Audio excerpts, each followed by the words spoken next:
আমরা কি করি? এই যে 30% সেভিংসের টাকা, এই টাকাটা জমানোর ক্ষেত্রে আমাদের খুব পছন্দের বা প্রেফার্ড জায়গাগুলো কি কি একটু বলবেন সবাই? কাইন্ডলি পার্টিসিপেট করবেন। হ্যাঁ, এই যে 30% টাকা এটা জমানোর ক্ষেত্রে আমাদের সবার পছন্দের জায়গাগুলো কি কি, কোথায় কোথায় রাখতে আমরা খুব স্বাচ্ছন্দ্য বোধ করি? ব্যাংক, পোস্ট অফিস, এই সেগমেন্টগুলো, রাইট?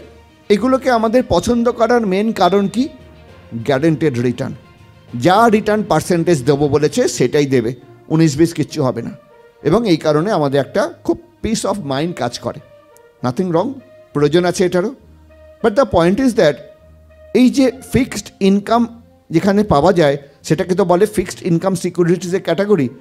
এই সেগমেন্টটার নন সিনিয়র সিটিজেন ক্যাটাগরিতে আজকের তারিখে রেট অফ ইন্টারেস্ট কীরকম? মোটামুটি অ্যাপ্রক্স নন সিনিয়র সিটিজেন ক্যাটাগরিতে অ্যাপ্রক্স বলুন 6% আশপাশে, রাইট? এটা কি আগামী 10 বছরে বা 15 বছরে আমরা উপরে যেতে দেখছি না নিচে দেখছি? Trend is going down. যাই হোক, আমরা আজকের তারিখে 100 টাকা যদি জমাই, 1 বছর বাদে আমরা 106 টাকা পাবো গ্যারেন্টেড। এটা আমাদের খুব শান্তি দেয়, এই কারণে আমরা এইটাকে খুব পছন্দ করি। নাও দ্য পয়েন্ট ইজ দ্যাট প্রত্যেক বছর জিনিসপত্রের দাম বাড়ে। এটাকে আমরা কি বলি? ইনফ্লেশন, মুদ্রাস্ফীতি। গভর্নমেন্ট প্রত্যেক বছর এই ইনফ্লেশন ডেটাটা পাবলিশ করে, যে কনজিউমার প্রাইস ইন্ডেক্স যেটাকে বলা হয়। গত বছর ইনফ্লেশন রেট ছিল এই, তাহলে এবছর হলো এই, এত পার্সেন্ট বাড়লো। বলুন তো, গভর্নমেন্ট ডিক্লেয়ার করা এই ইনফ্লেশন রেটটা অ্যাপ্রক্স কত? 7? যদি বিগত কয়েক বছর অ্যাভারেজ দেখা যায় 7। এখন একটু ট্রেন্ডটা ডাউনের দিকেই আছে। অ্যান্ড আই বিলিভ যত ইকোনমি অ্যাডভান্স হবে বা যত ইকোনমি প্রপার ট্র্যাকে আসবে, তত কিন্তু এই ইনফ্লেশন রেটটা কিন্তু আস্তে আস্তে কমতে থাকে, রাইট? ধরুন পরের 10 বছরের জন্য আমি ধরে নিলাম এই ইনফ্লেশন রেটটা 5% অ্যাভারেজ। কারোর আপত্তি থাকলে বলবেন, ধরতে পারি। এটা যেটা বললাম, এই যে 5%, এটা হলো government declared consumer price index, right? Now government declared consumer price ছাড়া, ইন্ডেক্স ছাড়া আরও একটা ইনফ্লেশন কিন্তু আপনাকে, আমাকে, সবাইকে হিট করে। And most important thing is that, চিন্তা করে দেখুন, যারা সিনিয়র ব্যক্তি আছেন তারা কনফার্ম করবেন, আজ থেকে 20 বছর আগে আমাদের বাড়িতে যদি টিভি দেখার ইচ্ছে হতো, বাড়ির ছাদে আমরা অ্যালুমিনিয়ামের অ্যান্টেনা লাগাতাম, রাইট আর রং? বাড়িতে টিভির কানেকশান চলে আসতো, কোনো মাসে মাসে রেন্ট দিতে হতো, আমার কেবল কানেকশানের জন্য দিতে হতো না। খরচা বেড়েছে না কমেছে? বেড়েছে। আজ থেকে 20 বছর আগে আমাদের অনেকের বাড়িতে একটা কালো ল্যান্ডফোন থাকতো। বাড়ির যিনি আর্নিং মেম্বার একটা ফোনের বিল পে করতেন। আর আজকের তারিখে বাড়িতে যতজন মেম্বার প্রত্যেকের হাতে করে একটা স্মার্টফোন, প্রত্যেক কটা স্মার্টফোনে আবার 2টো করে সিম, রাইট? আর্নিং মেম্বার হয়তো একজনে রয়ে গেলেন, বাড়ির 4 জন মেম্বারের জন্য এখন 8খানা সিমের রিচার্জ হচ্ছে প্রত্যেক মাসে। খরচা বেড়েছে না কমেছে? আর আপনি যত যাই করুন না কেন, একটা স্মার্টফোনের লাইফ কতদিন? খুব বেশি হলে 4-5, রাইট? 2 বছর বাদে দেখবেন ফোন স্লো হয়ে যাচ্ছে, নতুন অ্যাপ লোড করা যাচ্ছে না, অ্যান্ড্রয়েড ভার্সান চেঞ্জ হয়ে গেছে, 4G, 5G, 6G তো ছেড়েই দিলাম, আপনাকে ফোন চেঞ্জ করিয়ে ছাড়বে, রাইট আর রং? আজ থেকে 20 বছর আগে আমরা সিনেমা দেখার ইচ্ছে হলে আমরা সিনেমা হলে যেতাম, রাইট? মুভি দেখার ইচ্ছে হলে আমরা সিনেমা হলে যেতাম, কাঠের চেয়ারে গিয়ে বসতাম, ছাড়পোকা কামড়াবে ভয় থাকতো।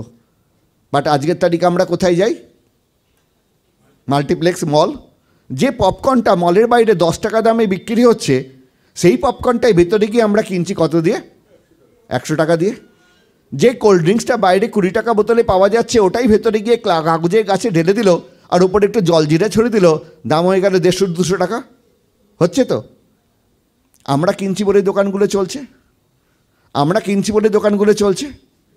আরও একটা অ্যাঙ্গেল আছে,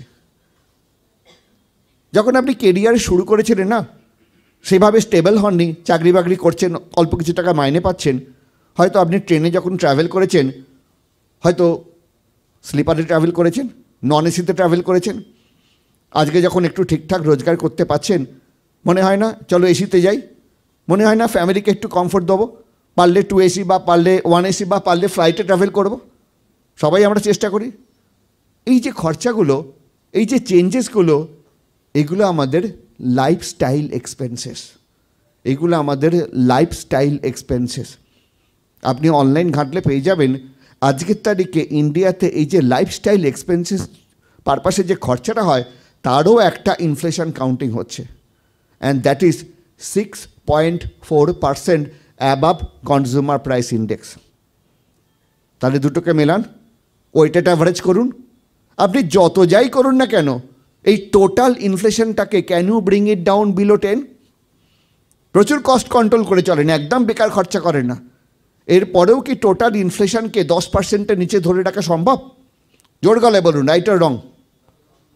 পসিবল নয়। তাহলে আজকে যে লাইফস্টাইল আপনি মেনটেন করছেন তার জন্য যদি 100 টাকা খরচা হয়, 1 বছর বাদে সেই খরচাটা বেড়ে কত হয়ে যেতে বাধ্য? 110 টাকা। অন্যদিকে এফডি সেগমেন্টে আমাদের জমানো টাকাটা 1 বছর বাদে বেড়ে হলো কত যেন? 106। খরচা বেড়ে হয়ে গেল 110 আর টাকা জমানো টাকা বেড়ে হয়ে গেল 106 টাকা। That means it is a 4% negative return, sir. It is not growth, it is a degrowth of your money. And year after year, যদি আমরা শুধুমাত্র এই ফিক্সড ডিপোজিট সেগমেন্টার বাইরে ভাববো না, এরকম জিদ করে বসে থাকি, that means we are not creating any wealth rather than we are destroying our wealth. আমার জমানো টাকাটার যে পারচেজিং পাওয়ার সেটা গ্র্যাজুয়ালি কিন্তু কমে যাচ্ছে, টাকাটা বাড়ছে না। ইনফ্লেশন ইজ এ কস্ট, এটা কিন্তু আমরা আমাদের অ্যাকাডেমিক্সে সেভাবে শিখিনি, এবং এটাই কারণ যে কারণে আমরা এই ইনভেস্টমেন্ট নিয়ে ভাবি না। আমরা ভাবি 6%-এ রেখেছি মানে টাকার তো গ্রোথ হচ্ছে, but this is not true growth. এবং এটাই কিন্তু আমাদের পার্সোনাল ফিন্যান্সে সবচেয়ে বড় সমস্যা।